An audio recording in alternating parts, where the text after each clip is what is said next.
About 8 years ago, I drank so much that I almost killed myself. I honestly thought I was close to death. It scared the living daylights out of me, but something bad happened later on that made me drink again. So in this video, I'm going to explain what happened, and I'm going to tell you what I actually did to stop drinking permanently. Because, as you'll find in this video, pain isn't enough. Anyway, a very quick introduction. My name is Leon Sylvester. I'm the founder of SoberClear.com, which is a coaching company that helps business owners and professionals stop drinking alcohol. I've been featured in Men's Health, national news. I've worked with over 400 clients, including top professionals from NASA, from Forbes, from JP Morgan. I've worked with founders who have companies worth hundreds of millions of dollars. And I tell you this, just so you know that I know what I'm on about. I'm not saying it to boast or anything like that, but I want you to hear this message. So let's just get that a little bit out of the way. Anyway, about 8 years ago, whilst I was still drinking, I was living in a city called Cardiff, and Cardiff is the capital of Wales. It's a very chaotic city, lots of drugs, lots of alcohol. And whilst I was living there, I was drinking a lot. I was actually daily drinking at this point. See, I've done everything. I've done daily drinking, binge drinking. It's just been up and down for about 10 years. Anyway, so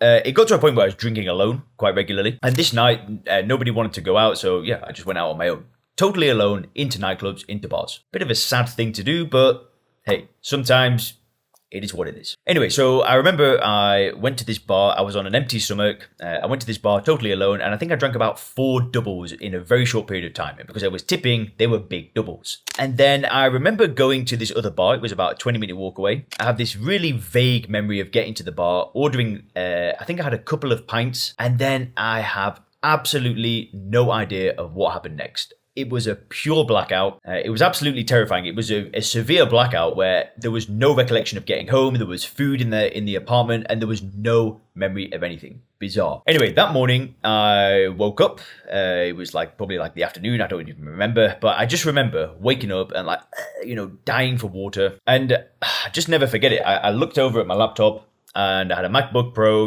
This was like my dream laptop. I'd saved a bunch of money for it. And I looked down and there was brown sick all over it, this deep dark brown sick.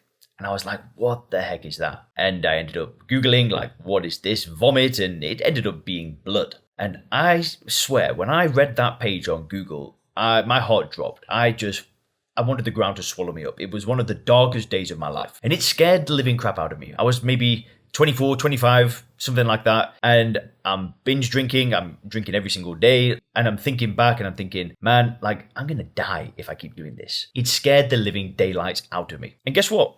I did stop drinking. After that, I think I stopped drinking for 6, 7, 8 months. I fixed my life. I turned it around, started a personal training business. Life was going really, really well. And eventually, the pain that alcohol had caused in my life disappeared. I felt good again. Life was going well. And because life was going well, I ended up drinking again. Now, I'm not going to go into the relapse right now because that's not the important part of this video. That's not the message I've got for you today. It's way deeper than that. But what I'm trying to tell you right now is the pain, the extreme pain that alcohol caused me wasn't enough to keep me sober. It was enough to get me sober. Listen, so many people stop drinking because of pain. And I'm not trying to discourage that.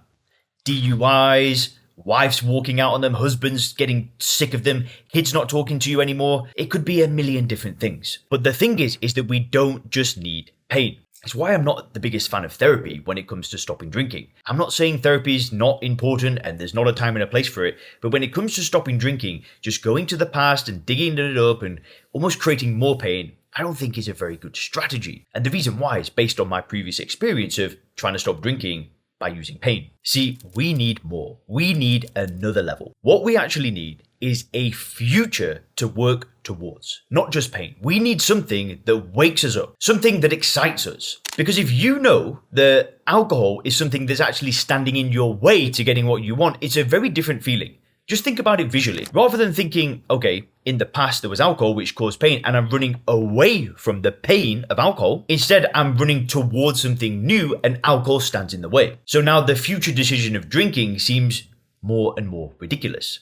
Because let's say you've got this vision for your life where there's a certain home, you've got pets, you've got children, you've got money, you've got a life that you want. Or maybe it's something totally different. Maybe for you, you're traveling the world, you're giving back to your community, or volunteering in a church, it could be anything. But if you've got this vision of things that you want and you're working towards something rather than just running away from pain, then sticking with the decision to not drink is so much easier. Because what will happen on your journey is there will be points in your life that are difficult. That I can guarantee, because that's the nature of life. Life's not always going to be sunshine and rainbows. Bad things are going to happen. Our car's going to blow up, right? A family member might pass away. There's going to be really tough days, whether you drink or not. But then there's also going to be good days. There's going to be days where you're celebrating, where you're feeling good. And there will be times in your life as a non-drinker where the idea and the thought of drinking flashes up in your head. And it's what you do during those times that dictate your future. If you decide to escape negativity through drinking or to celebrate a win through drinking, guess what? That's it. It's done. You're back to drinking again. But when you've got a vision, when you've got something that excites you, something that you're working towards, when that thought of drinking comes up, it gets counteracted with this thought of, why would I drink? I'm not where I want to be. There's somewhere I'm going. And listen, sure, do you know what? It can be helpful during those times to think about the pain that alcohol caused. But for me, that was never enough. I needed more. I needed a vision. And that's something that I've got now. It's something that I had when I stopped drinking, and it's something that I continually work on. And I'm actually excited to talk about this with you today, is because I have been working on a vision. That's actually something I've been doing for the past year. Because sometimes it's hard to answer the question, what do I want? And sometimes you won't have an answer. But at the moment, I'm excited because I've got a vision again. And I feel similar to how I felt when I just stopped drinking. Because when I just stopped drinking, I knew exactly what I wanted. But once I achieved that, I was like, what's next? Anyway, this video ain't about me, it's about you. And listen, if you don't have that insane vision right now, that's okay. But I just urge you to start thinking towards a better future. Maybe set some small goals. Maybe set some goals of, doing 15 workouts this month, or walking 10,000 steps a day, or just dropping 10 pounds of body fat. Maybe you don't need this crazy vision where you're traveling the world and doing an online business like I wanted. But I promise you right now, if you want to stop drinking and you want to stay stopped, having goals, having a vision, having things to go towards makes it so much easier. Now, this is also why in my Stop Drinking program, we don't just focus on not drinking. That's a huge part of it. Reframing beliefs, shifting ideas, getting into a state of mind where you see alcohol for what it is. That's the foundation. But what you do after that, that's what makes all the difference. Because that's what worked for me. And that's what I've seen work time and time again. Now, if you want to do it on your own, that's cool. Get yourself a journal. Get writing down some things that you want. If you want help doing it with more structure, more support, more accountability, then I have great news. We're accepting clients right now, and if you want to book a call to see if the program's a good match and you and I jump on a call together, just click the link in the description and you can book a call. What we'll do on that call is I'll break down how I work with people, the process, how it all works, and then we can see if working together could be a good match. And if you want to try something different and something new, then you definitely want to book one of those calls. I've got a very limited amount of time over the next few days, so if you want to book one of those calls, definitely click the link right now. And if you click the video on the screen, you can learn some of the warning signs that alcohol could be killing you. Have a great day.